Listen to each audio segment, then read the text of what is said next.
अस्सलाम वालेकुम एवरीवन। आप अपने फेवरेट शो चाय टोस्ट और होस्ट को यूट्यूब के ऊपर देखने के लिए डॉन न्यूज़ के ऑफिशियल चैनल को सब्सक्राइब करें और बेल आइकॉन को प्रेस करना भी याद रखिए।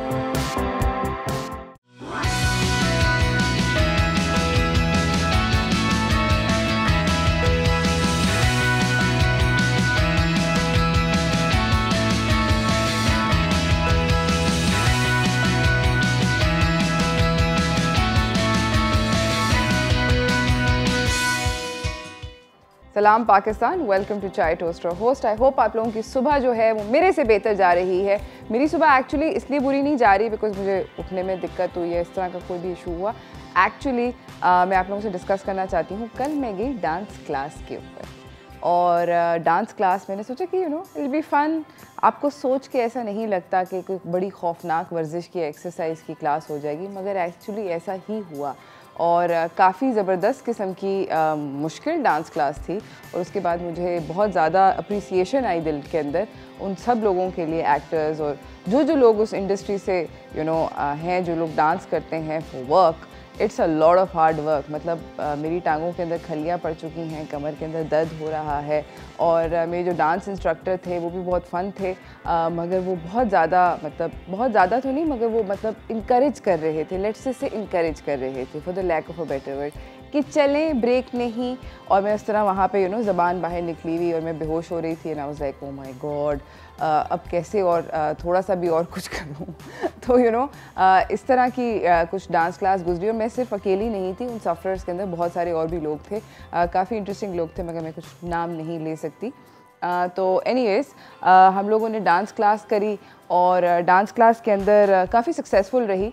टांगों में खलियाँ वलियाँ पड़ गई, मगर I had a lot of fun. So I recommend dancing. वो लोग जो मेरी तरह हैं, जो बाकी के जो रेगुलर फॉर्म्स ऑफ एक्सरसाइज हैं उनसे अगर बोर हो जाते हैं, तो डेफिनेटली आई इनकरेज यू कि आप लोग जाके डांस क्लास करें, क्योंकि जो डांस क्लासेस होती हैं ये एक insanely fun way of exercise है। बहुत हफ रहे थे और पफ रहे थे, बट उस सारे के अंदर सांस उखड़ है और वगैरह वगैरह, उस सब के अंदर फिर भी आपको जो एक्सरसाइज थी उसके अंदर करते हुए मुझे तो मज़ा आया। Very frankly I had a lot of fun times. आज का बाय द वे हमारा जो शो है ये तो मेरे कल की इवनिंग का स्निपेट है, और आज का जो हमारा शो है मैं उसके बारे में आपसे बात करना चाहती हूँ। आज हम लोग बात कर रहे हैं बेसिकली पाकिस्तान के अंदर जो फ़ैशन है उसका जो थोड़े अरसे से ट्रेंड जो है over the years, over the decades, किस तरह कैसे बदला, क्या क्या फ़ैशन आए, क्या क्या फ़ैशन गए, वगैरह वगैरह। मैंने जो अलबत्ता आउटफिट पहना हुआ है, if you guys can see this, ये आउटफिट कंसिडर किया जाता है एक, ये देखें, ये मेरा जो आउटफिट है ये क्लासिक आउटफिट कंसिडर किया जाता है पाकिस्तानी फ़ैशन के अंदर, बिकॉज़ ना मेरी कमीज़ बहुत ज़्यादा लंबी है, मेरी पैंट्स जो हैं वो स्ट्रेट हैं, बहुत कोई तंग पैंट नहीं है, बहुत कोई खुली पैंट नहीं है, स्ट्रेट पैंट्स हैं, मतलब मिड टू लॉन्ग लेंथ की कमीज़ है, मगर बहुत ज़्यादा वो लंबी जो है वो कमीज़ नहीं है, दुपट्टा लंबा सा। सो बेसिकली ये जो है इसको क्लासिक फ़ैशन कहा जाता है, जो आई थिंक कि हर डेकेड के अंदर ये वाला जो पर्टिकुलर स्टाइल है ये फ़ैशनेबल रहा। खैर एनीवेज़, तो हम बात करेंगे फ़ैशन की and how it has evolved. हमारे पास बहुत सारे मेहमान आएंगे, हम उन सब से ये बातचीत करेंगे और हम लोग बात करेंगे कि बेसिकली किस तरह ये जो फ़ैशन की एवोल्यूशन है इसके अंदर पाकिस्तानी डिज़ाइनर्स ने, इसके अंदर बाकी के जो और भी स्टेक होल्डर्स हैं उन्होंने क्या कंट्रीब्यूशन करी, उनके ख़्याल में कौन बड़े कंट्रीब्यूटर्स थे, कौन स्लो कंट्रीब्यूटर्स थे। तो बेसिकली हम लोग ये कोशिश करेंगे कि हम इसके ऊपर बात करें अपने मेहमानों से। अभी फ़िलहाल मेरे पास आप लोगों के लिए थोड़ी सी टॉप स्टोरीज़ हैं, तो चलते हैं टॉप स्टोरीज़ की तरफ।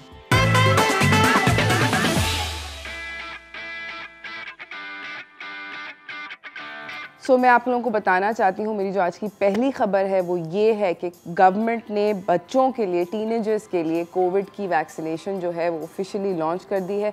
15 से 17 साल के बच्चे अपने फॉर्म बी के साथ जाके किसी भी वैक्सीनेशन सेंटर से अपनी वैक्सीन लगा सकते हैं। असद उमर का ये कहना है कि कोशिश ये है कि बेसिकली इस वक्त एलिजिबल जो लोग हैं हमारे मुल्क के अंदर, उसके अंदर से 17 मिलियन लोग हैं जो कि एलिजिबल हैं, उनमें से 20 मिलियन लोग फुली वैक्सीनेटेड हैं और 50 मिलियन लोग जो हैं वो बेसिकली उनकी पहला डोज उनको लग चुका है।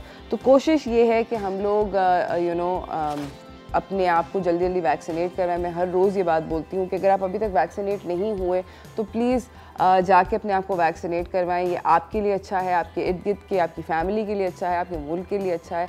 प्लीज़ इसका वेट ना करें, जाके वाकई में वैक्सीन लगवा लें। कम से कम पार्शल सेफ्टी तो मिल जाएगी आपको। बाय द वे ये पता होना चाहिए कि वैक्सीनेशन से ये नहीं होता कि पूरी सेफ्टी मिलती है। आप फिर भी आपको हो सकता है, मगर उसके जो अलामात होते हैं वो थोड़े कम होते हैं।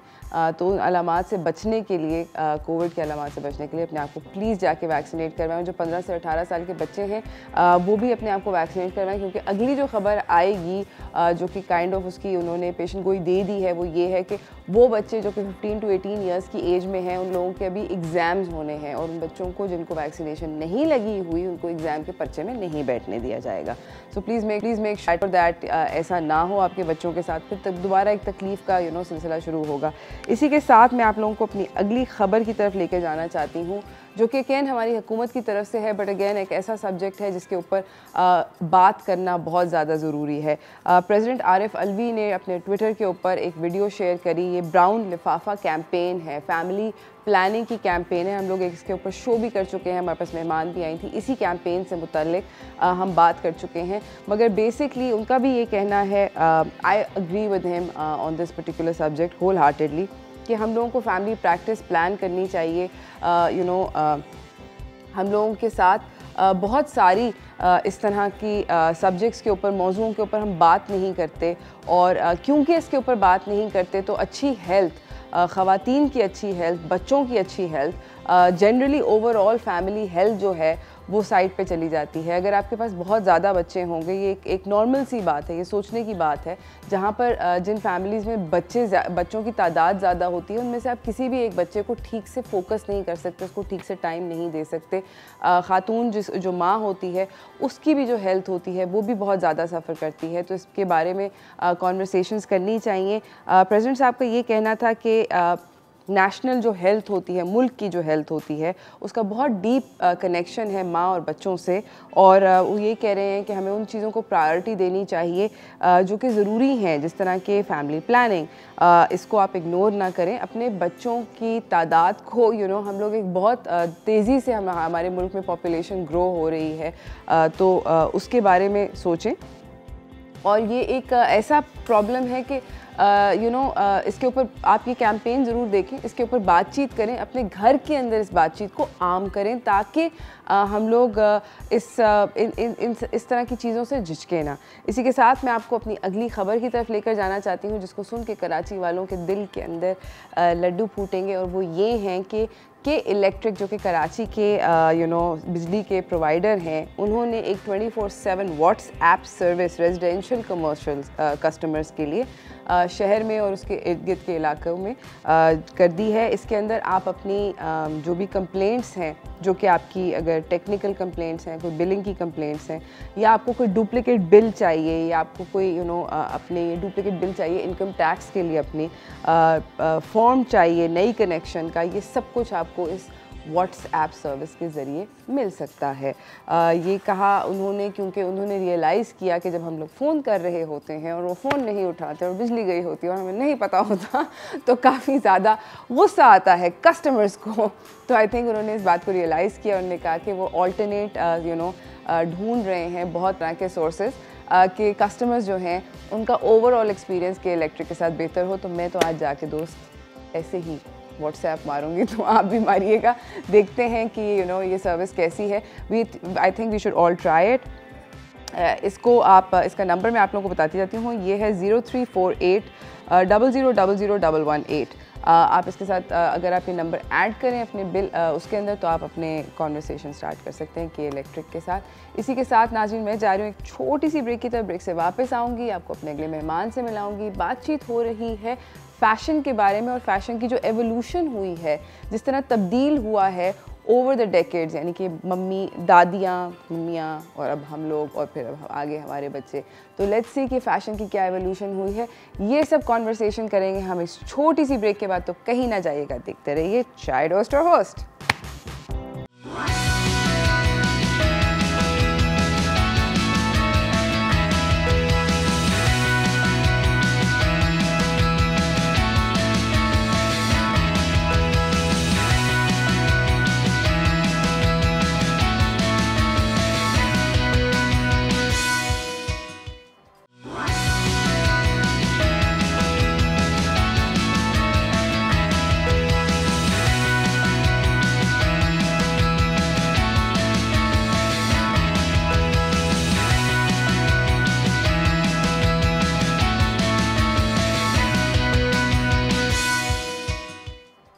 Welcome back from the break everyone. हमारे साथ हमारे अगले मेहमान सेट पर मौजूद हैं। मैं आपको उनसे मिलवाना चाहती हूँ। बात हो रही है आज फैशन के बारे में और Pakistani fashion over the decades किस तरह इवॉल्व किया एट्सेट्रा एट्सेट्रा। ये सब हम बातें करेंगे अपने मेहमान से। तो चलते हैं व्हाट्स इन व्हाट्स आउट की तरफ।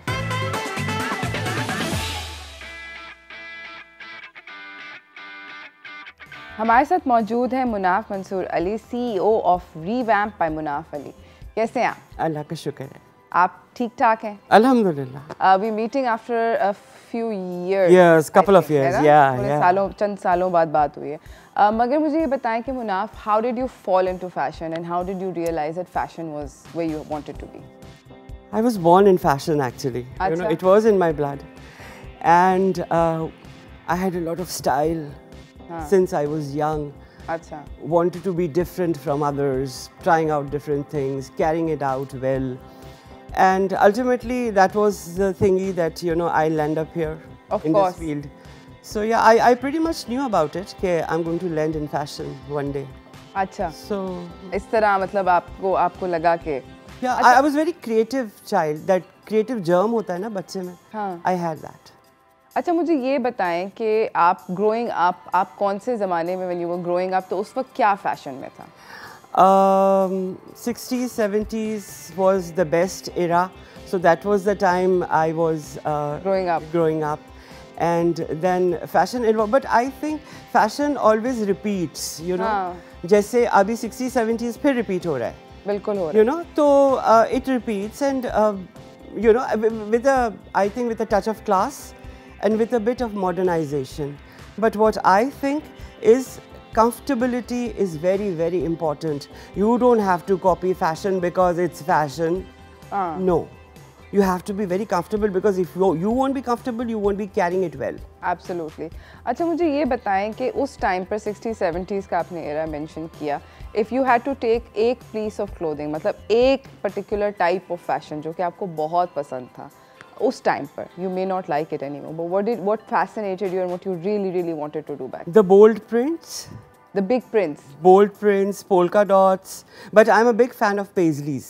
Paisleys also. I love paisleys. अच्छा, paisleys basically वो नहीं होते कैरियाँ जिसको कैरियाँ कहते हैं. उसको उर्दू में कैरियाँ कहते हैं. कैरियाँ कहते हैं. तो कैरियों वाला print was very in. I still love it. Like, अच्छा. You know, polka dot is not this thing. I wore it because we are talking about yesteryears. So that's why I took off this shirt. के चलो ये पहन लेते. But I love paisleys. Paisleys, which were the, you know, the embodiment I think of the 60s and 70s. Paisleys, I like block print. अच्छा. I like pure fabric. सही. You know, cotton. बिल्कुल. When I got married, so I told my wife that I'm going to make you a cotton queen. She never used to wear cotton. She said, no, ये, you know, crumple हो जाता है, ये हो जाता है, ये वो हो जाता है. But then I told her that I'll make you a cotton queen. Very nice. And I kept that thingy. ज़बरदस्त. अच्छा, मुझे ये बताएं कि अगर हम बात करें उस ज़माने की 60s और 70s के ही बारे में बात करें, तो उस ज़माने में आपके ख़्याल में जो पब्लिक फिगर्स थे जितने भी, उनके अंदर सबसे आइकॉनिक पब्लिक फिगर जो कि आपको याद हो, whose style you really wanted to copy and you just like this is too good? Chocolate hero, Wahid Murad. अच्छा. I was little at that time, but उसके बाल, उसका बड़ा style. Though he was dark complexioned, but you know, जो dark complexioned होते हैं, वो screen पे बहुत खूबसूरत आते हैं. बहुत खूबसूरत आते हैं. Attractive आते हैं. बिल्कुल. So he was the one. Then there were a lot of. I was a big fan of this Rosina. Actress, पुरानी actress. अच्छा. Rosina. And I was though very little at that time, but still वो बड़ी stylish थी. Even this lady, I'm forgetting, Shamim Ara I used to like. Shamim Ara, of course. बिल्कुल उनके ऐसे बाल, उनके वो curls ऐसे करके, बिल्कुल, absolutely. So Shamim Ara was very beautiful. Zeba was good. Then Mumtaz was very outspoken and like, you know, daring.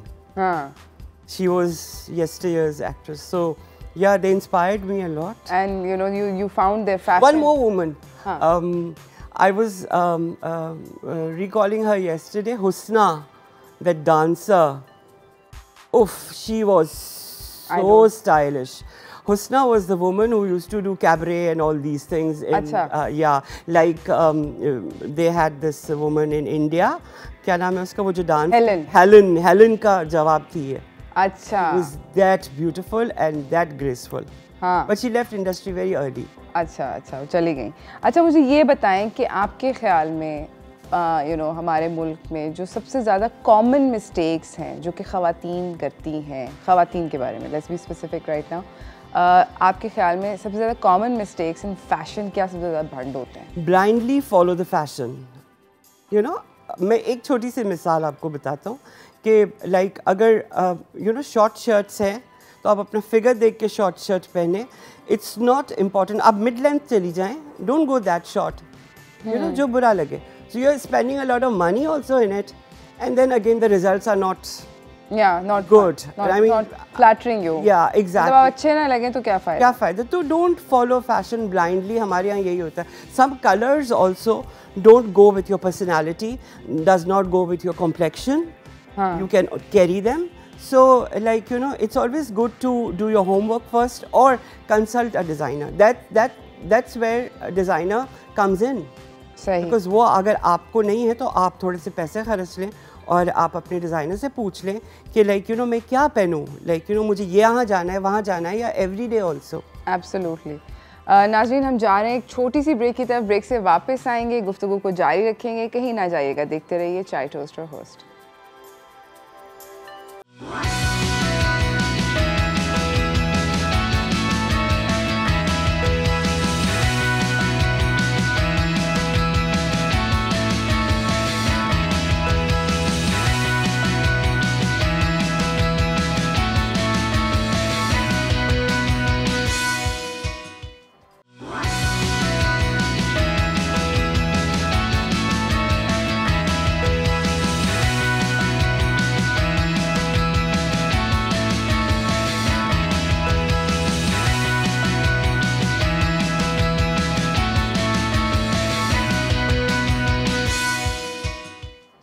Welcome back everyone. हमारे साथ हमारे एक और ब्यूटीफुल गेस्ट ने ज्वाइन किया है हमारे सेट के ऊपर. सबीन मुनाफ हैं, मैनेजिंग डायरेक्टर हैं रीवैम्प की बाय मुनाफ मंसूर अली, और एक ऑनलाइन बिजनेस भी चलाती हैं एसेंशियल्स के नाम से, जो कि एक्सेसरीज जैसे ज्वेलरीज और बैग्स एक्सेट्रा वो भी सेल करता है. अस्सलाम वालेकुम. सलाम. कैसी हैं आप? अल्हम्दुलिल्लाह. अच्छा, मैं आप दोनों से ये by the way just for clarity again दोबारा से बताती चलूँ, we have the beautiful mister and missus Munaf. तो मुनाफ, मुझे आप लोगों से बात करनी है. अब हम फोकस करना चाहते हैं, I want to take everyone through like a mental journey, और हम बात करते हैं 60s के अंदर फैशन कैसा था. आपके ख्याल में 60s के अंदर अगर आप एक फैशन मोमेंट डिस्क्राइब करें where women were like okay हम ये कर रहे हैं, तो वो क्या था? Wow. हाँ. It was wow. I mean, prints bold थे. कपड़ा used to be shiny, synthetic, wrinkle free कपड़ा पहनते थे. ब्लॉक हील्स पहनते थे. लॉट ऑफ हेयर एक्सेसरीज होती थी लेडीज़ का, जैसे हेयर बैंड्स, बेल्ट्स, बीड्स के नेकलेसेस होते थे. एंड बड़ा खूबसूरत दौर था. Very stylish, very fashionable. हाँ. इवन विंक्ड लाइनर वो होता ऐसे था, करके यहाँ तक लाइनर लगा होता था. शेड्स, पेस्टल शेड्स के आई शैडोज होते थे. बड़े बड़े बाल होते थे, ऑल बैक कोमिंग एंड जो बेगम से अब भी कुछ औरतों को देखें उस जमाने की हैं, तो वो बड़े बड़े बाल होते थे, फॉन्ट्स बनाते हैं. अच्छा, 60s के अंदर मुझे वो याद है कि ये शुरू हुआ था स्लोली ये मॉड सीन. हर चीज़ के बारे में बोला जाता था कि ये मॉड है वगैरह वगैरह. मैंने जितने भी मैगजीन्स पढ़े हैं उसके अंदर जो अगर आप वोग उठाएं उस ज़माने का, तो हर बड़ा स्प्लैश्ड कि ये आइटम पहनो तो मॉड है. हाँ, यस, है ना? यस, ऐसा ही था ना? ऐसी था. प्लस बेल बॉटम फ्लेयर्ड वाली जो ट्राउजर्स. अच्छा, मुझे याद है 60s के अंदर पहले वो टाइट्स आई थी. ख़वातीन बहुत टाइट्स पहन रही थी ट्यूनिक्स के साथ. ए लाइन टाइट ट्यूनिक्स थी. This was being introduced in 60s, बड़े पैंचों वाली bottoms for men and women both. अच्छा. And a lot of blink. I mean, shiny disco ball. Shiny, like everything shiny. और वो बड़े बड़े इयररिंग्स, क्योंकि बाल वो बांध देते थे वो बैक कॉमिंग करके, तो फिर ऑब्वियसली कान खाली लगेंगे, तो वो बड़े बड़े earrings and beautiful era and bye the way I think that era is coming back now in 21. हाँ 21 अभी that era is coming back, दोबारा आ रहा है 60s का फैशन. आपको 60s के फैशन के अंदर सबीन सबसे ज़्यादा मज़ेदार चीज़ क्या लगती थी? मैं वही इनसे कह रही थी कि जब मैं छोटी थी तो मैंने अम्मी को तैयार होते हुए देखा है उस वक्त, तो मुझे इतना ज़्यादा तो याद ही, हल्का हल्का याद है जब अम्मी तैयार होती थी तो एक तो ये जो काजल जो लगाती थी वेंट वो यहाँ तक लगाती थी, कटारे, और सेकेंडली वो जो साइडों से जो बाल निकालती थी जो कर्ल करते थे जो यहाँ पर बड़े बड़े, एंड फिर वो अम्मी जो है वो इतना बड़ा जूड़ा लगाती थी और ऊपर इतना बड़ा गजरा भी लगाती थी, तो it was so cute.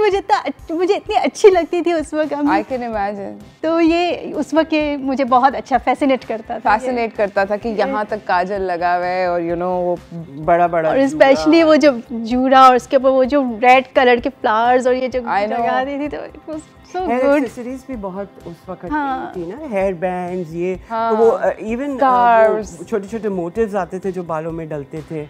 I remember my mother had a poker straight hair, ठीक है, एंड शी यूज्ड टू गोंद से ना, शी यूज्ड टू चिपकाओ her sideburn. I remember this. Yes. अच्छा, अब 70s के बारे में बात करते हैं. 70s was all about flower power, peace and you know all of that. 70s के अंदर सबसे ज़्यादा आइकॉनिक फैशन जो था वो क्या था? प्रिंट्स बहुत अच्छे मज़े के प्रिंट्स, और फ्लावरी प्रिंट्स जैसे हमारे लॉन में होते हैं, हाँ. उस तरह के, बट फ्लावरी प्रिंट्स हमेशा अच्छे लगे हैं depending how you carry it. अच्छा, और मुझे याद है कि 70s के अंदर जो मर्द हजरात थे उनके बाल आहिस्ता आहिस्ता करके थोड़े शैगी होने लग गए, और फिर वो शैगी होते होते फिर लंबे हो गए. मतलब यू नो 60s के अंदर you would not see men with very long hair, इतने लंबे बाल नहीं होते थे आदमियों के. 70s के अंदर हाउएवर उन्होंने बाल लंबे करना शुरू कर दिए मर्दों ने. हिप्पीज टाइप के, हाँ हिप्पी टाइप के हो गए थे, कर्ल्स ज़्यादा हो गए थे, साइड पे कर्ल्स लगा करते थे, आई मीन मेन भी वो लगा था वो ना. हाँ, और उसके अंदर मतलब ये बेल बॉटम्स और प्रिंट्स. बट आपके ख्याल में उस टाइम पर फैब्रिक चेंज किया था, तब्दील हुआ था, थोड़ा बदला था? थोड़ा सा फैब्रिक बदला था, क्योंकि वो यू नो एक फैब्रिक आप चलो फैशन है तो पहन लेते हैं, but that can not last for long.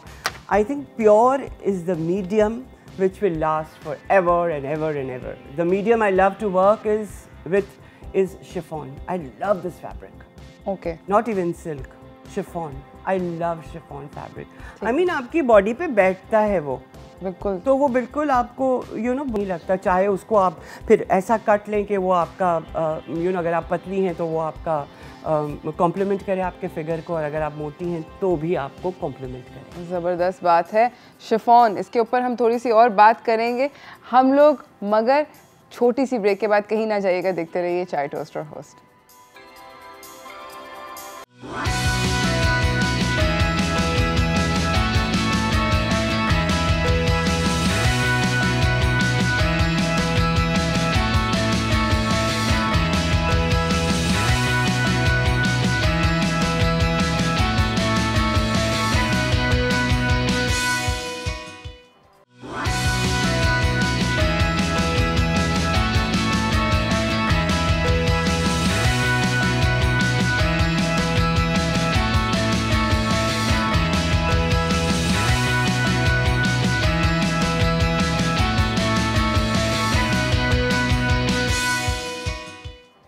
Welcome back everyone. हमारे साथ मुनाफ और सबीन बैठे हुए हैं. हम दोनों से बात कर रहे हैं फ़ैशन, पाकिस्तानी फ़ैशन की एवोल्यूशन जो थी डेकेड्स के ऊपर से 70s के बारे में हम बात करना चाह रहे हैं. स्पेसिफिक पाकिस्तानी फ़ैशन सीन में क्या हो रहा था?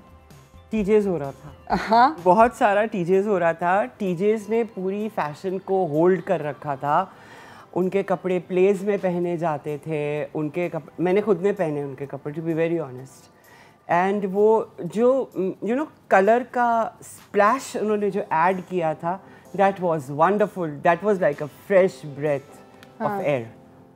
in that fashion scene. हाँ, तो मतलब TJ's was like the go-to place. Yeah. आपने मैंने TJ's का जोड़ा पहना हुआ है। वाकई में वाकई से था। आप शो मारते थे मतलब? आप शो मारते, आप दिखते थे कि ओके, आप हटके दिखते थे बिकॉज उनके कलर स्कीम, उनके पैचेस, उनके पॉकेट्स पे डिजाइन्स बड़े डिफरेंट थे, बड़े बड़े जेब हुआ करते थे। It was very fashionable.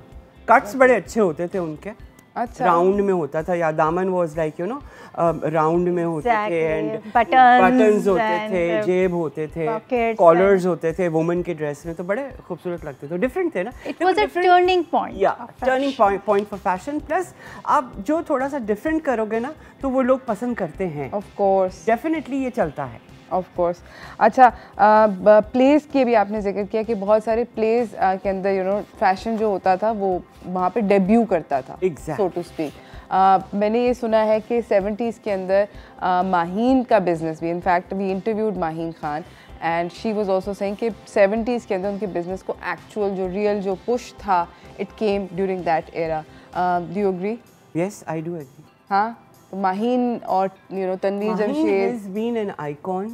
Maheen, Rizwan Beg, they are the pioneers of fashion.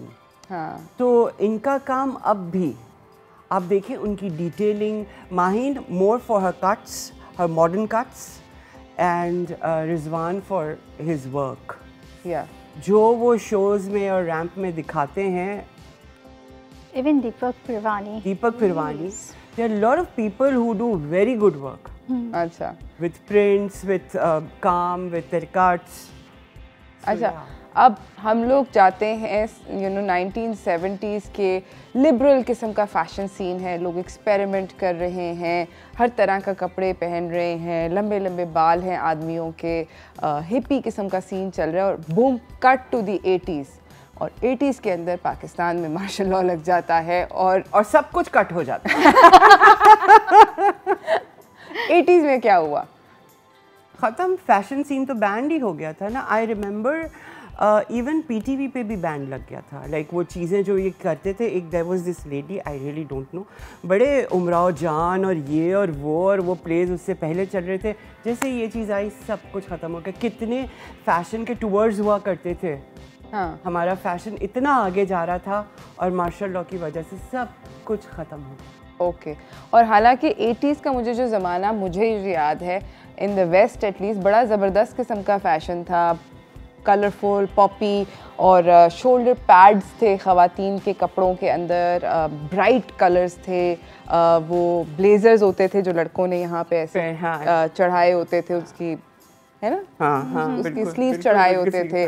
और it was a time of David Hasselhoff का वो क्या आता था, किट क्या कुछ एक, I was born in the 80s, so okay. I remember this like as a very happening sort of era. But देखो, I think Urooj her era happening होता है, कुछ ना कुछ वो अपने साथ लेकर आता है, और कुछ चीज़ें इतनी हाईलाइट हो जाती हैं कि वो देर तक याद रहती हैं। हाँ। और उससे निकलना मुश्किल हो जाता है। हाँ, You know, one type of hair, you love it, then you want to stay with it, you want to stick with it for a very long time. फिर वो change हो जाता है, तो it's difficult to like, evolve yourself with the new thing. absolutely. वो comfortability का level. मुझे जहाँ तक याद है 80s में जो है वो चाक छोटे हो गए थे। हाँ, ये क्योंकि वो एरा, एक्चुअली वो मेरा एरा है। same. तो चाक छोटे हो गए थे, शर्ट थोड़ी सी शॉर्ट हो गई थी, नी से ऊपर हो गई थी, एंड वो जो बॉटम होते थे ना, जो हमारे ट्राउज़र्स के या शलवार कहते जो उस वक्त हम पहनते थे, उसको बहुत ब्रॉड हो गए थे।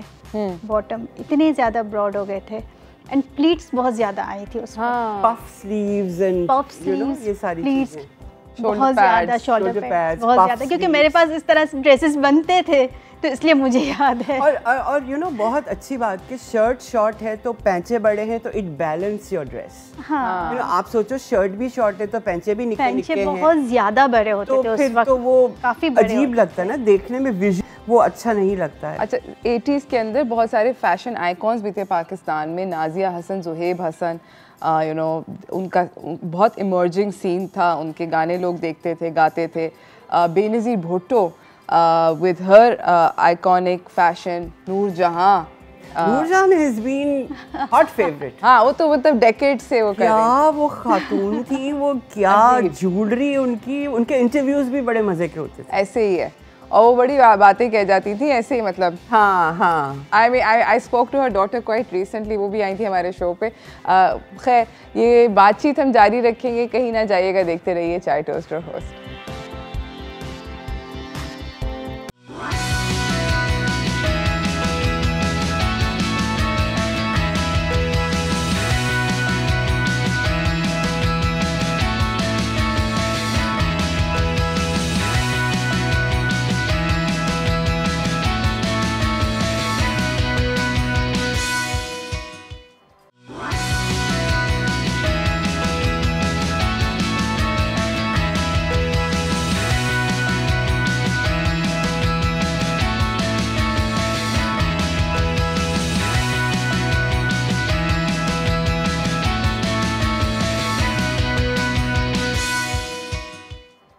Welcome back everyone. हमारे साथ यहाँ पे मुनाफ मंसूर बैठे हुए हैं और हमारे साथ सबीन मुनाफ बैठी हुई हैं. बात हो रही है फ़ैशन के बारे में.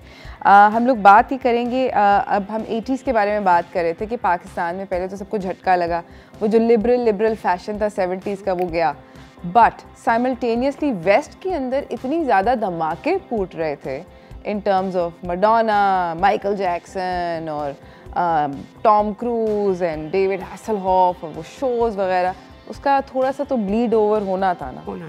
So we had the Nazia Hassan, the Zuhaib Hassan, true. And we had Benazir Bhutto. I mean, Benazir का तो एक metamorphosis से change हुआ ना, कि like वो बिल्कुल ही एक elegant खातून बन के सामने आई है ना. So that was like, you know, amazing. She was a very पढ़ी लिखी अच्छी खातून. Of course. But उनके 70s के अंदर उनके जो fashion sense था was very like big sweaters and I remember seeing pictures. Cover thingy and yeah. और फिर एकदम से boom comes the 80s and she's wearing the shoulder pads and yeah. And the puffy sleeves. But you're seeing the, you know, her employing that kind of fashion as a weapon almost. True. है ना? ऐसे ही था ना? I mean, I think कि आपका जो dressing sense है ना, बिफोर आप even if you go for your interview, आपका dressing sense counts. Before you are been interviewed, आपका सीवी कोई देखे, आपके आउटलुक से आपको विद इन 3 सेकेंड्स बंदा जज करे. बिल्कुल ऐसे ही है, बिल्कुल ऐसे ही है. It speaks louder than anything else. Okay. Your dressing sense. I want to take मतलब अब हम लोग आप सब नाजरीन को अगले वाले एरा में लेके जाना चाहते हैं. मैं 90s की तरफ जाना चाहती हूँ. अपने गेस्ट से बात करूँगी 90s के बारे में. 90s के अंदर आपके ख्याल में सबसे ज़्यादा मतलब क्या चेंज आपने देखा फैशन सीन में? शलवार से ट्राउजर्स हो गई थी, ऑलमोस्ट ऊंची ट्राउजर्स हो गई थी. हील्स थोड़ी पतली हो गई थी. हाँ, हील्स बिल्कुल. वो जो ब्लॉक हील्स का फैशन था वो पेंसिल हील पर आ गया था. बिल्कुल. एंड आई थिंक दुपट्टे बड़े इन हो गए थे. Half sleeves. हाँ. मतलब एक वो हाइब्रिड किस्म की हाफ स्लीव आई थी, क्योंकि आई रिमेम्बर बीइंग कपरी हाँ पहले और फिर वो फुल पे गई और फिर वो यहाँ पर आ गई, मिड तक आ गई, है ना. और मेकअप जो था 90s में वो बहुत मेटालिक सिल्वर आई शेडो लगाती थी खवातीन, मेटालिक लुक्स होते थे और all of that you know was happening. So it was just बाल भी लाइक लंबे बाल रखने शुरू हो गई थी. चुटियाएं इन हो गई थी. चूड़ीदार आ गया था. Oh yes of course. Churidar का वो जमाना था. गोटे थे, यू नो, बिग दुपट्टास और नेट के दुपट्टे, ऑर्गेन्जा के दुपट्टे. और एक सहर सहगल का वो था सिल्क रोब. यस, वो बहुत इन हो गया था, है ना. अच्छा, अब मैं लेकर जाना चाहती हूँ, हम सब लोग चलते हैं 2000 की तरफ. ओके. मुझे लगता है कि ये एक पर्सनली मेरा ये ख्याल है, हालांकि दिस वाज आई थिंक मुझे लगता है मेरी ज़िंदगी में वर्स्ट फैशन मिस्टेक्स जो मैंने कभी भी अगर ये इस एरा में है, I was the worst offender because इसके अंदर कोई आइकॉनिक लुक नहीं थी इस एरा के अंदर. So we were all just kind of following everything, anything and everything was in, है ना, sort of. मिशमैश सा था ये एरा. ऐसे ही है. ऐसे ही है. और मतलब ट्राउजर्स के अंदर भी कुछ लोग ऐसे ही पहने हुए थे, कुछ वो यहाँ पर भी मतलब वो do you remember teenagers walking around with very ढीली पतलून और आधा चड्डी बाहर type situation. Exactly hipsters, hip क्या कहते थे?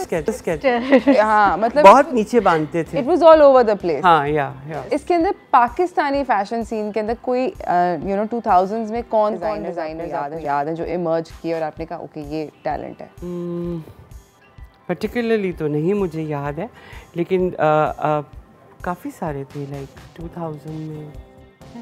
आई थिंक दीपक पिरवानी 2000 से पहले का था, बट इन 2000 ही हाईलाइट हुआ, he became popular in that era. yes that was the era कि उसको लोग पहचानने लगे। हाँ बिल्कुल, है ना? सोनिया बाटला became popular.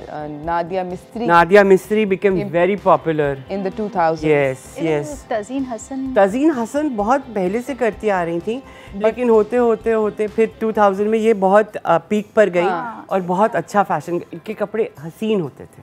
अच्छा मुझे बताएं कि इन सब हमने इतने सारे लोगों के नाम लिए जो कि पाकिस्तान सीन में उस वक्त इमर्ज कर रहे थे, मगर इनमें से आपके ख्याल में सबसे ज़्यादा सॉर्ट ऑफ किसी ने कोई ऐसी लुक शलवार कमीज़ में कोई ऐसी लुक सॉर्ट ऑफ डाली जो कि लोगों ने कहा कि यार वाह iconic? I think Rizwan Beg ने प्रिंसेस डायना के लिए पहली दफ़ा ट्राउज़र बनाई थी। वो हाँ yes I remember ट्राउज़र बनाई थी, and that was like everybody was like wow ये क्या है, because she came for a visit in Pakistan and he designed the clothes for her. Yes, I remember. So that was like pretty much the highlights thingy and the statement के क्या बिल्कुल ऐसे ही है। अच्छा और कुछ आपको याद है कि 2000s के अंदर कोई ऐसा फैशन जो कि some moment that stays for you? Nadia मिस्त्री के कुछ जोड़े जो रैम्प पर आए थे, ब्यूटीफुल चाइनीज में लिखा हुआ, that was a beautiful show. And वो चाइनीज साड़ी थी, उसके प्लीट पे था वो चाइनीज से कुछ लिखा हुआ था, and it was a sleeveless sari, and I think Nadia Hussain wore it. I still can not forget. Plus couple of मीरास के जोड़े, हसीन तरीन जोड़े, जबरदस्त, वाकई बहुत खूबसूरत। क्योंकि 2009 में पाकिस्तान का सबसे पहला फैशन वीक हुआ था 2009 में। That was that ये era. वो एरा था कि फैशन ब्लूम किया, फैशन ने right towards the end of the 2000s was when things were exploding, people were ready to experiment. चलो ये भी ट्राई करते हैं, ये भी ट्राई करते हैं, ये भी ट्राई करते हैं। अब हम आ जाते हैं 2010s में। यहाँ पर मुझे लगता है कि इस एरा के अंदर बहुत ज़्यादा एक मर्ज टाइप का scene there was a because वही बात हो जाती है ना, कुछ हम पिछले एरा से लेकर आते हैं जो हम बहुत मुश्किल से इवॉल्व होना चाहते हैं, फिर कुछ नई चीज़ें होती हैं जो हम ट्राई भी करना चाहते हैं, फिर डरते भी हैं कि ये करेंगे तो कोई भंड ना हो जाए। बिल्कुल ऐसे ही है। सो ज़रा उस एरा में हम थोड़े से संभल के चले। हाँ 2010s में थ्रेड वर्क बहुत था। मैंने ये नोटिस किया कि थ्रेड वर्क ने पाकिस्तानी कपड़ों के अंदर जो तो ये चिकनकारी और ये yes. एक्चुअली हुआ ये था कि वो सारे मशीन पे आ गए थे। yes. So chikankari was available for everyone. yes. I remember Bareeze एक ज़माने में जब हमारी शादी हुई थी तो बरीज़े क्या जोड़े होते थे और वो एक्सक्लूसिव उन्हीं के डिज़ाइंस होते थे। बिल्कुल। लेकिन उसके बाद 2000s की बात है। yes. और वो अब चिकनकारी मशीन पर आ गई, एंड देन उसके डिफरेंट धागे, विस्कोर होता है, रेशम का धागा होता है, कॉटन पे कॉटन होता है, ये सारे डिफरेंट मीडियम्स होते हैं जो ये धागे पे एम्ब्रॉयडरी में यूज़ करते हैं। सो बहुत सारी वेरिएशंस आ गई थी। ज़बरदस्त। So that how it made easy, it became popular. अच्छा मुझे ये बताएं कि आप लोग कि अगर मैं हमारे टाइम अब कम है, जाने का टाइम है, तो as a towards the end अगर हम व्यूअर्स को कुछ बोलें कि कोई एक ऐसा फैशन जो कि आपके ख्याल में आना चाहिए, वापस आना चाहिए।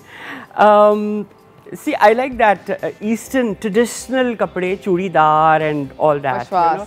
Peshwas, chudidar, वो सारी चीज़ें and sari. I love this 6 yards of cloth on a woman. You can never go out of fashion. अगर आप carry कर सकते हैं तो करें, चाहे plain, एक statement होता है आपका. बिल्कुल. I love plain sarees, ज़्यादा भरा हुआ ना हो या whatever, but blouse should be hot. ज़बरदस्त. आप बताइए. आई वॉन्ट कि उस ज़माने में जो वुमेन थी, जो पुराने एरा में, वो जो पहनती थी ना, जो फ्लावर्स लगाती थी और जो गजरे पहनती थी, आई वांट दैट रिवाइव होना चाहिए, दोबारा होना चाहिए, रिवाइवल होना चाहिए. Absolutely I agree. अब तो वैसे मेरे ख्याल में जो गजरे हैं स्पेशली बालों में लगने वाले, वो अब एक शादी और मेहंदी की तक रह गए हैं. अब आप उसको everyday, it's not everyday except, only for the occasion. I think कि अभी उसमें इतनी वेरिएशंस आ गई हैं. वो गजरे आपके हेयर एक्सेसरीज बन गई हैं, छोटे छोटे प्लास्टिक के हो गए. एग्जैक्टली. वो आप लगा सकते हैं and they look very good. I think you know what, you and I Sabeen, हम लोग मिलकर ये करेंगे कि हम लोग गजरों को वापस फैशन में लाएं. Thank you so much both of you, आप लोगों का आने का बहुत बहुत शुक्रिया. इसी के साथ नाज़रीन, हम लोग एक ब्रेक की तरफ जा रहे हैं. ब्रेक से वापस आएंगे, आपको अगली मेहमान से मिलवाएंगे. अब हम बात करेंगे फैशन ट्रेंड्स की और वो किस तरह मेकअप के अंदर, स्पेशली ख़वातीन के मेकअप के अंदर वो किस तरह बदले हैं. तो कहीं ना जाइएगा, देखते रहिए चाय टोस्टर होस्ट.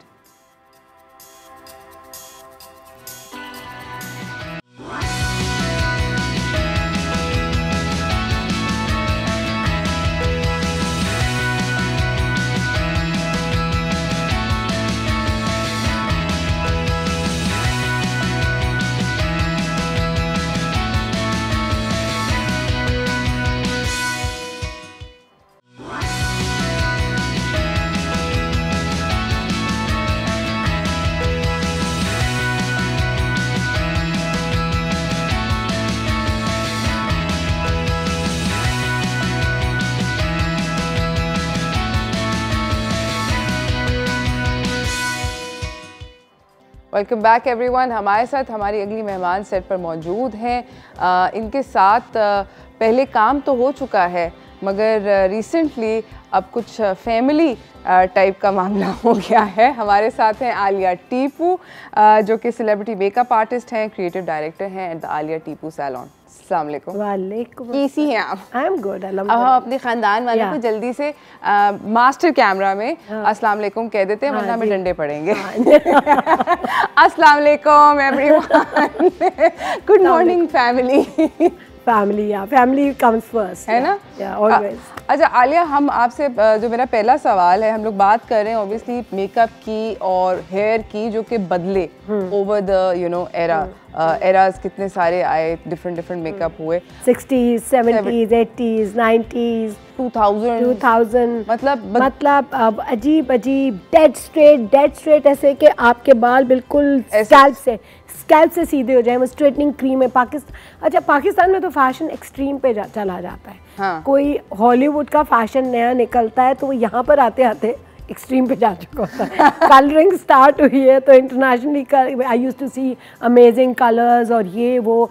तो हमारे यहाँ पहले स्टार्ट हुआ कि लोगों की तबाही, ऑरेंज कलर के बाल शुरू हो गए थे. अच्छा. बिल्कुल अजीब गंदे वाले ब्लॉन्ड्स और ऑरेंज और अजीब से, बिकॉज बेसिकली लोगों में इतनी अवेयरनेस नहीं थी, एजुकेशन नहीं थी, प्रोडक्ट्स का नहीं पता था, क्या उसके कोर्सेज इतने नहीं होते थे. बहुत कम क्वालिफाइड एंड सर्टिफाइड स्टाइलिस्ट और मेकअप आर्टिस्ट होते थे. बिल्कुल. फिर लोगों ने ज़रूरत महसूस की कि नहीं, हमें इसको एक तालीम की तरह, एक एजुकेशन की तरह लेना चाहिए. ठीक है.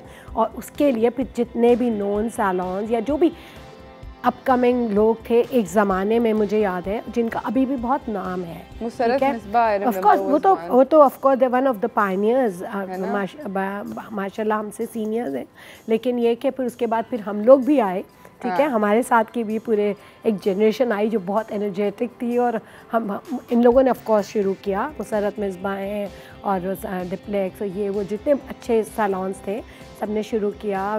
लेकिन फिर उसके बाद फिर हम लोग भी एंटर हुए और हमने फिर अपना काम शुरू किया और हमने वो वाले डिफरेंट काम हाँ किया। वही मैं बता रही हूँ कि इंटरनेशनली जो चीज़ें हो रही थी डिफरेंट, वो हमने एज एन आर्टिस्ट ग्रास्प करके डिफरेंट लुक्स पे काम शुरू किया। मैं यही कहने लगी थी कि आप लोग मतलब आप लोगों हमने करेक्शन किया। हम अभी तक करेक्टिव वर्क करते हैं, मैं आपको वैसे बता दूं क्योंकि ये रोज़ की स्टोरी है, ये रोज़ की स्टोरी है सैलून में। मतलब I have been hiring makeup artist, I am sorry कि मैं उस क्वेश्चन से हट गई हूँ। मैं वो ये वाली बात बता रही हूँ आपको कि everyone is a makeup artist and a designer। Her makeup को ब्रश चलाने वाला जो है वो मेकअप आर्टिस्ट नहीं है। ऑफ कोर्स, ठीक है। हर मेकअप को मतलब ये कि मैं लिपस्टिक लगाई, ब्लशर लगाया और आपने जो है ना जितने वो उस पर आ रहे हैं, आपके इंस्टा पे प्रोग्राम्स आ रहे हैं, ट्यूटोरियल्स आ रहे हैं, उसको देख देख के भाई हमारे फेसेस डिफरेंट हैं। वो जो इंटरनेशनली चीज़ें दिखा रहे होते हैं, देर ऑल मतलब the top models, all botox, मतलब बहुत amazing, this skinny thin, no extra fat on the face. ठीक है, हम लोगों की शक्ल ही नहीं है। हम वो चीज़ें कर रहे होते हैं अजीब अजीब सी।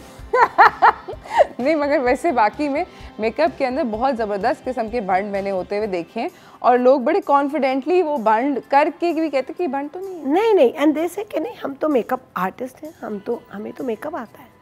और मैं खुद देख, बिकॉज जाहिर सी बात है कि अगर आपको it's been so many years I am doing this and a person like me who is born with the sketching paper, pencil, colours and everything, I used to draw and paint. मुझे नहीं पता, आँख खोली तो मैं draw paint करती।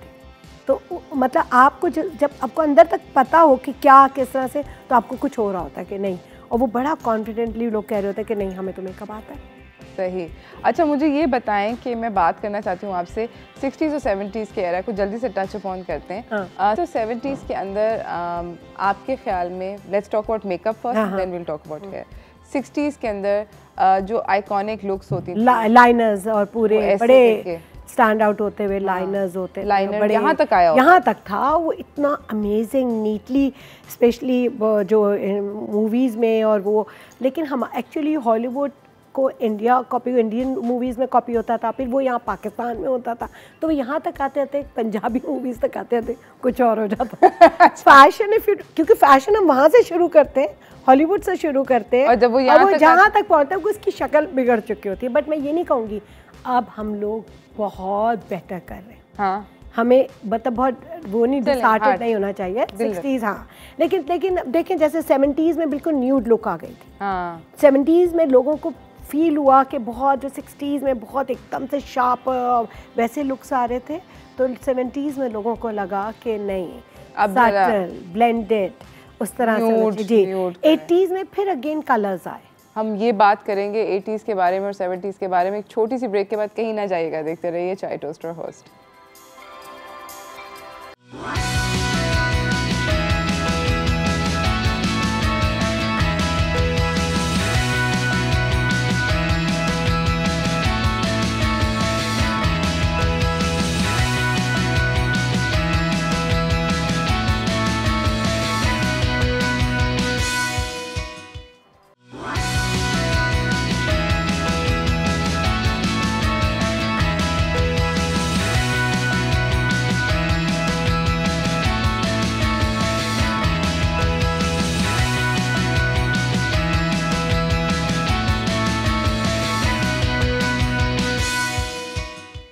Welcome back everyone. हमारे साथ यहाँ पर बैठी हैं आलिया टीपू, जो कि एक बहुत रिनाउंड मेकअप आर्टिस्ट हैं और वैसे भी ओवरऑल फैबुलस पर्सन हैं।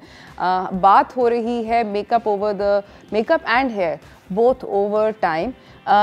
80s को हम टच अपॉन करते हैं। 80s के अंदर लोगों ने पर्म शर्म कराए और ब्लास्ट किया, धमाके फटे लोगों के। बहुत ज़्यादा। क्या ख्याल है? पर्म कराए, पर्म रखना नहीं आता था, and they used to brush it out. There is a different technique of carrying. मुझे तो लगता है पर्म के केमिकल्स डालिए बहुत बुरे। नहीं, देखो पर्म अच्छी क्वालिटी की पर्मिंग चीज़ों हमेशा से थी, क्योंकि मैं बीइंग स्टाइलिस्ट ये बात जानती हूँ कि मैंने लंदन में इतना पर्म अपने हाथों से खड़े होकर किया।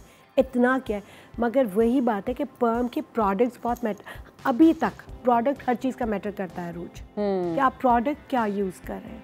बिकॉज आप यकीन करें product makeup, either it's a makeup product, hair product, anything. याद है लोगों के पर्म कराने के बाद बाल गिर गए थे, इसलिए गिर गए, जल गए थे, इसलिए कि स्कैल्प में याद रखें कि आप डायरेक्ट स्कैल्प में कोई भी केमिकल ट्रीटमेंट उसको नहीं डाला जाता, वहीं से बाल टूट जाते हैं। जैसे अभी भी लोग गलती करते हैं, स्कैल्प में जो आपकी स्ट्रेटनिंग क्रीम्स लगा देते हैं स्कैल्प में लगा देते हैं, स्कैल्प में ऑलरेडी हीट होती है तो वहीं से बाल टूट जाते हैं। हमारे पास लोग आते हैं गंजे हुए होते हैं बिल्कुल बाल, और लड़कियों के गिर जाते हैं और वो रोती भी आती हैं, ठीक है। तो बिकॉज वही non qualified certified people just doing people's life, तो वो मैं तो हमेशा कहती हूँ कि 1 or 2.5 inches away from the scalp, every treatment, everything should be away from the scalp. But what people do, हर चीज़ लेके स्कैल्प, लेपा पोती कर, लेपा पोती, पता नहीं है लोगों को। उफ। अच्छा मुझे ये बताएं कि अभी हम बात कर रहे थे, बिकॉज यू नो मेरे ख्याल में हेयर डूज के बारे में बात करते हैं थोड़ी सी। 60s के अंदर और अभी भी 60s के अंदर ये फैशन निकला बैक कोम करके, बहुत बिहाइव, और फिर लोगों के वो मॉप पिट्स और वो चीज़ें जो बबल्स वगैरह। I remember my mother's thing used to go to वो चाइनीज़ स्टाइलिस्ट, और वो होते थे उनके पास जाके वो बबल्स और वो बनकर आते हैं, they just used to put it here. हाँ, कहीं शादी में या कहीं भी जाना है तो वो एक स्टाइल था। वो तो सब सही है, हाँ। मगर बैक कोमिंग आलिया अभी तक होती है, बहुत ही। बैक कोमिंग अभी भी जब भी होती है, आज तक बैक कोमिंग का इस्तेमाल करते हैं। अक्सर सैलून के अंदर आप ब्लो ड्राई भी जाके कराएं तो हल्का सा टीज आउट करते हैं, आप टीज आउट करते हैं। बैक कोमिंग जब खुलती है अक्सर लोगों की, तो वो तबाही के साथ खुलती है, 10, 15, 100 बाल तो गिरते हैं। देखें जब ब्राइड को बैक कॉमिंग, एक्चुअली हमारे यहाँ बैक कॉमिंग जो है सिर्फ यूजुअली ब्राइड को की जाती है, बट वो बहुत माइल्ड सी बैक कॉमिंग होती है। अब बहुत अमेजिंग प्रोडक्ट्स आ गए जिससे आपके बालों में लिफ्ट आ जाता है, आपकी रूट में लिफ्ट आ जाता है, तो उतनी बैक कॉमिंग की ज़रूरत नहीं होती है उसमें। अच्छा। ठीक है। And then we have the fillers, real hair fillers और एनीथिंग जो उसके अंदर हल्के से हम रखते हैं और उसके बाद बालों को उठा देते हैं, तो वो पुराने ज़माने वाली बैक कॉमिंग अब नहीं होती, क्योंकि वो काफी मतलब बाल टूटते हैं उससे। जी वो नहीं होती, वो कोई पसंद नहीं करता। अच्छा नहीं, वो खतरनाक, बट उसका एक तरीका है, बैक कॉमिंग अच्छा। खोलने का एक तरीका है जो हर ब्राइड को सिखाया और समझाया जाता है, हमेशा से मैं बताती हूँ। अच्छा। उसका एक तरीका है सॉफ्टर। कभी भी जब भी आप अपने बाल सुलझा रहे हैं तो आप हमेशा यहाँ से कभी भी कोम करना, एक तो आपका जो कोम है वो जैसे एक ज़माने में कैफ्रो कोम्स और लूज कोम्स होते थे, तो उनको आप ऊपर से ना शुरू करें, वो टैंगल हो जाएंगे और वो नहीं खुलेंगे। आप हमेशा अपने बालों को यहाँ से एंड से खोलते खोलते खोलते खोलते। मैं एक बात हमेशा अपनी सब ब्राइड्स को कहती हूँ कि you just go and stand under the shower, don't shampoo your hair, don't do take out all the pins, ठीक है, do not shampoo your hair. पूरे बाल जब वेट हो जाएं तो आप इतना सारा मास्क और कंडीशनर पूरा जैसे आप मसाज करते हैं ना, ऐसे करें और लूज कोम अपने पास रखें और पूरा आराम से उसको खोलें। 2 मिनट्स में पूरी बैक कॉमिंग खुल, एक बाल भी नहीं टूटेगा, एक बाल भी नहीं, क्योंकि ये बड़ा ये तरीका है बैक कॉमिंग 60s का। मुझे लगता है कि ये बहुत बड़ा बुखार आज तक है ओवर दिस जनरेशन। अभी भी बहुत सारे ग्रूम्स जो हैं वो डर जाते होंगे जब बैक कॉमिंग खुलती है। हाँ, वो एक धमाका फटता है सर के ओह माय गॉड, व्हाट बंदा कहता है ये क्या हुआ, ये क्या हुआ। ट्रू। अच्छा, I agree. मेकअप ट्रेंड्स के बारे में बात करना चाहती हूँ कि अब हम लोग अब जो भी मेकअप है वो बहुत सारा इंस्पिरेशनल मेकअप है। हम लोगों ने विंग्ड आईलाइनर देखा जो कि 60s का था, वो भी आज अब होता है।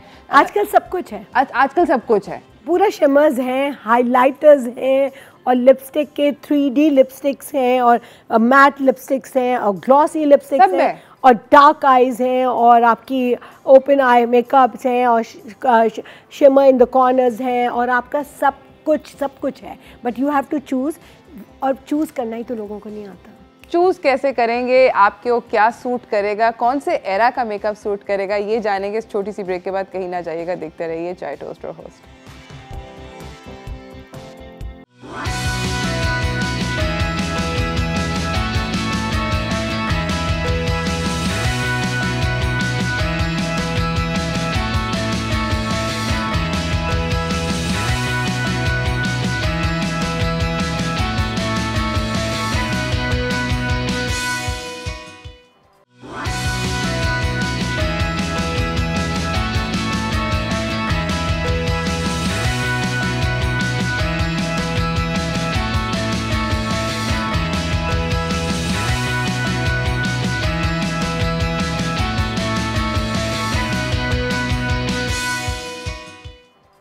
Welcome back everyone. हमारे साथ यहाँ पे आलिया टीपू मौजूद हैं, बात हो रही है मेकअप ट्रेंड्स जो कि हमारे साथ रह गए। इस टाइम पर मैं और हम लोग बात ही करते कि सब कुछ है मैट विंग लाइनर्स हैं, ग्लॉसी है, but too much of highlighters these days. I think it's not important to use highlighters all the time. It's not important to use blingy makeup all the time. That's what I mean. अच्छा, मुझे बताएं कि अभी आप कह रही थी, क्यों कह रही थी? मैं उस वक्त वहाँ पे उस कॉन्वर्सेशन को छोड़ दी, मैं ऑन एयर पूछना चाह रही थी। इन्होंने एक बड़ी इंटरेस्टिंग बात करी ब्रेक में, ने कहा कि मैं लोगों को रेकमेंड नहीं करती पाउडर्स यूज़ करना। इस बात का क्या मतलब है आलिया? पाउडर्स देखें, पीपल जैसे भी देख लेते हैं लोग, ठीक है, ट्यूटोरियल्स में ओ बेकिंग, ओ दिस। मैं मेकअप करते हुए मैंने 50, 60, 70 मेकअप्स अ डे किए हुए। मैंने बहुत मेकअप किया, मेरा बहुत एक्सपीरियंस है मेकअप में। मैं ये नहीं कहूँगी कि मैं बेस्ट हूँ, but yes I know about makeup. What I have realised using to powders जो है ना, आपकी स्किन पे एक लेयर्स दे देते हैं। वो आपकी एक क्रैकी सी एक बहुत ही स्ट्रॉन्ग लुक आती है, मुझे लगता है पाउडर्स, क्योंकि जब आप नेचुरल बेसिस पे जाते हैं तो वो आपकी स्किन में, आप जितने टॉप ब्रांड्स के बेसिस उठा लें, अब तो एयर बेसिस है। आई यूजुअली यूज डियोर का air base. I love that. Why? Because it becomes so natural on your skin. बिल्कुल ब्लेंड आउट हो जाता है, कवरेज पूरी होती है। ये नहीं है कि कवरेज नहीं है, वो ऑफ कोर्स आप उसको कवरेज पूरी करके और इतने नेचुरल हो जाता है। और आप देखने वाले को, मुझे इतने ज़्यादा पाउडर्स, मैं पाउडर्स के खिलाफ हूँ। तो पाउडर नहीं लगाना चाहिए? नहीं, मैं ये नहीं कह रही हूँ नहीं लगाना चाहिए, बट कम लिमिट में, just to dust off, that's it. अच्छा, ज़्यादा मे बी ट्रांसल्यूसेंट, ठीक है, just some light weight powders, not the heavy compacts and टक टक टक टक टक टक। वो लेयरिंग होती जाती है में, अगर वो पता है स्किन के ऊपर लेयरिंग होना शुरू, and it's not good for your skin of course.